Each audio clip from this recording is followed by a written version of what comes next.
In this video, I want to talk about the fact that it's not always wise to reach out to certain people.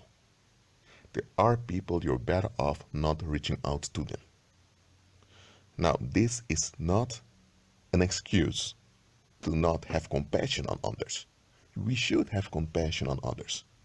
However, as I explained in a previous video, when you're dealing with cowards, beware with your compassion. Your compassion is a good thing. It's a beneficial thing, but you have folks out there that operate in an inhuman manner. So they will exploit your good qualities, endanger you, and leave you behind, bleeding to death. You have such cruel beings around that are born human. They are human beings, but I rather don't call them human beings because they operate like foul demons. And often such people will play the victim to drain you. Now, why am I talking about this subject? This morning, I remembered a scene from a movie called The Lord of the Rings, The Return of the King. The Lord of the Rings movies, it's a trilogy, so there are three movies, and the Return of the King is the third and final part.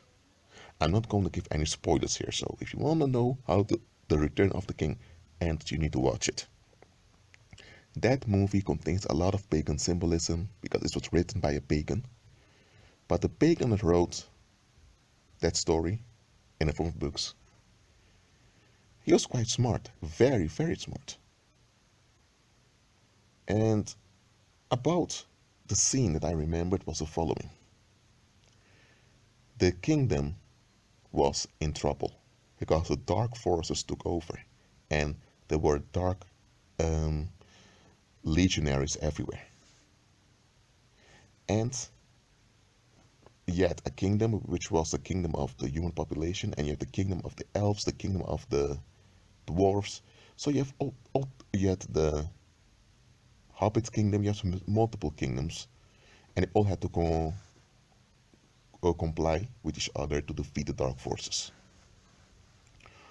Within the human kingdom, there was betrayal. There was a portion that needed help, and when they needed the help from the others abandoned them. So there was this meeting, and this wizard, this white wizard, took office to lead the meeting. The white wizard, which in the movie is called Gandalf, was leading the meeting concerning what to do. And one of the leaders said, why should we go out to help those that didn't come to our aid? And the wizard was looking like, what? And based on the scene, you can think that, okay, this guy is bitter, he's holding on to the boss. And then one guy said, you know what, I'll go. But then someone else says, no, we're doing it another way. It was just a short scene, maybe of around 6-7 seconds. But understand the following. The movie directors, they don't put such scenes in a movie for nothing. Those movie directors were after hirelings of the pagans that orchestrated those projects. They want to teach you something. Yes, those pagans that make those movies, they are teaching you. They're highlighting things to you, often in a subtle manner. That's how they do it. Now, in the context of that movie, there was betrayal. There was a portion of the population that was in need and they were abandoned. And this abandonment led to causalities. So it was something quite serious. And here's the thing. No justice was conducted on behalf of the group that was abandoned. And the group that did the abandoning didn't even admit to the crime, neither did they even pledged to forfeit their old ways, nor to make any possible amends for future relationships with the group that was abandoned. So there was no justice conducted to the group that was abandoned. So the leader of the group, or the representative of the group that was abandoned, was thinking, hold on a minute. Why are we reaching out to those that abandoned us? Now, many that watch the movie may not pay attention to this scene because they look at, oh, is Frodo going to destroy the ring? That's the central theme of the three movies.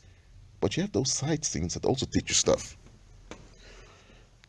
And I don't remember things for nothing. There is no such thing as coincidence.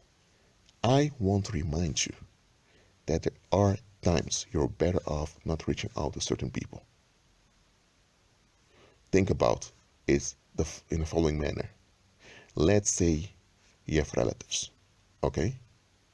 You are on good terms with them, you show them respect, you went to family meetings, all of it. You complied with their expectations by being respectful, being polite, as your parents raised you. Then you had this dark moment in your life when things fell apart and you needed help. You couldn't think straight. Literally, you couldn't think straight, so you couldn't take any responsibility. You can only take responsibility if you're able to think, if you have the capacity. Now, there are times in life you encounter situations that shock you, and for a moment, you really need help from others. You will have that during your lifetime, okay? And let's say that in this season of tribulation, of sudden tribulation that you couldn't see coming, you see that your relatives begin to drop you. They drop you like it's hot, like you're a hot potato. They begin to blame you, and even though you are under attack, they see it's happening, they don't want to deal with it. They want to be left alone. But let's say now that you survive this dark moment, this dark season, and you're out, and when you're out, suddenly people from that camp, means your relatives, they don't approach you, they don't ask how you are, but suddenly you hear that they complain that you don't visit them anymore, that you don't pay attention to them anymore. They come all kinds of complaints. Now, Babylon churches would tell you, let's say your name is Susie, they will say to you, Susie, you shouldn't neglect your family. They are your family. Those are your parents. How could you do that? They will overlook the fact that you were in need, that you were under attack, that your life and your health was in danger, that your family dropped you. They will leave that out and put all the blame on you as if you need to be the one that behaves towards them. But then Susie says, hold on a minute. My life was endangered, my health was under attack. Now what do? They dropped me. Yet they have expectations of me. So all those years that I got along with them, don't matter to them. The moment I needed them, they dropped me. And Susie said the following. Even though it was a very dark moment, I didn't know what I was doing, they still, at a distance, could have reached out to me. At a distance, they didn't have to be involved with me directly. If I was self-destructive, at a distance, they could have arranged things for me. Even if they didn't know what to do, they could have looked for help. But they dropped me. They didn't even try nor attempt to do something for me. But now that they have issues, now they expect me to be there. Sorry, but this is narcissism. I'm not doing this. But then those narcissistic relatives will play the victim by pointing out to people, you see this Susie is ungrateful. She always has been. Her mother has issues with her health, and where is she? Or they will come up with all kinds of complaints and accusations. But someone that looks at the bigger picture will realize something doesn't add up here. Someone that looks at the big picture will realize that the complaints of the relatives are all selfish and self-centered. But a lot of common people will just get along and also blame Susie. They'll become, as they say in online YouTube communities, they will become the flying monkeys of the perpetrators. Now let's say that this Susie, let's say the years pass by and suddenly some of her relatives reach out again. They want to be in contact. They don't come with accusations, they don't come with any of that. They claim to have changed. But Susie's husband tells her, no, dear. I'm not going to take this. Why did it take almost a decade for them to come to their senses? It can happen if someone comes to their senses, but collectively they agreed against you. They don't even mention any justice and any compliance of justice on their behalf. And even if they mention it, why don't they show it?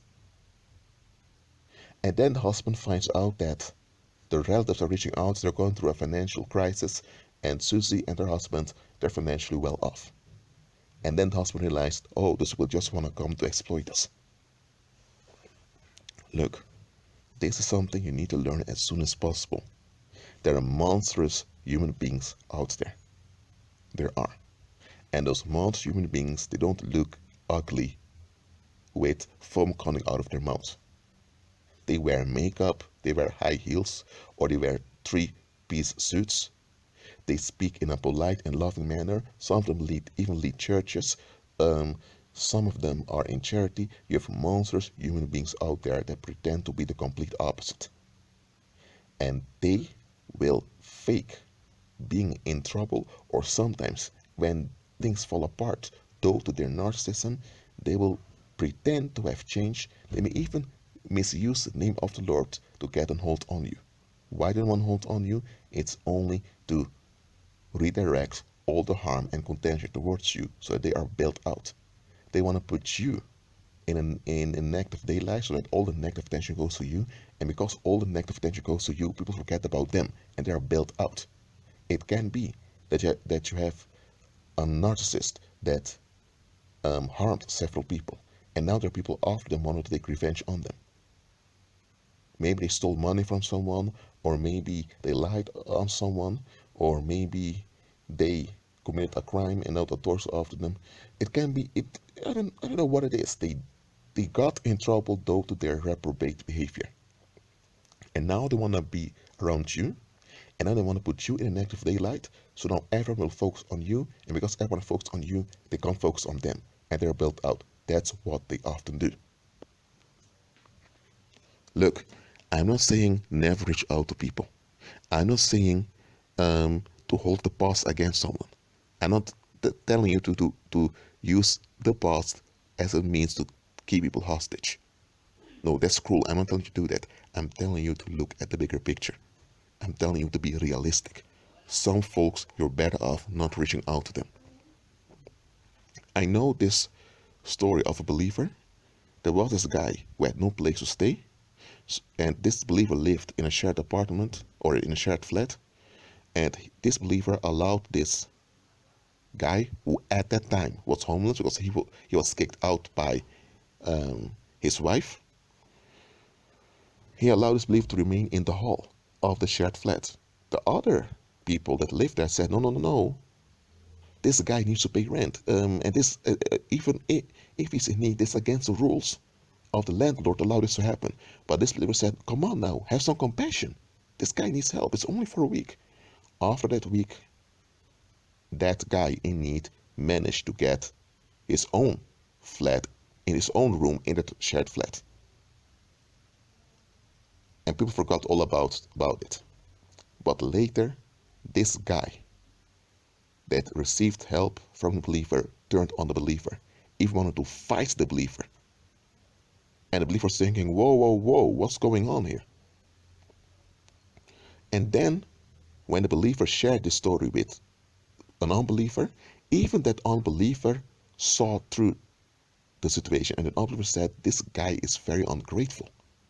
Without you, he would have been on the streets for that week. And well, a lot of things could have happened to him on the streets. You risked your own security by helping him. Because if you would have allowed him to stay and the landlord would have kicked you out, you would have been in trouble too. You risked your own residence to help him out. And now that things going better with it, now that he is going through issues, instead of facing those issues, he's dumping them on you. Now, in this case, the believer didn't see it coming. It can be that the fellow housemates of the believer did see it coming, but they didn't mention it directly, but they hinted to the fact that they saw that something's not right with this guy. Now listen, that people suddenly stab you in the back, it will happen. It doesn't matter how careful you are. However, you can see through stuff, and when you have the Holy Spirit, you can be alert concerning people.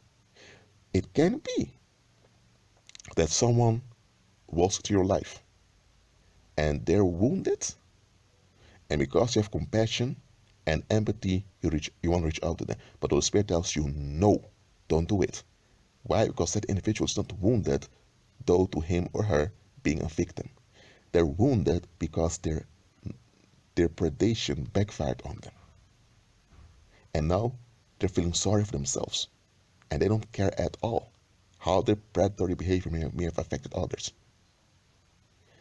So you reaching out to them, this is going to happen. They're going to get on hold on you, train you, and later, when you're falling apart because they've drained you, they'll leave as if you don't even exist. They will treat you worse than filthy trash, because even filthy trash will receive the proper attention to throw it away.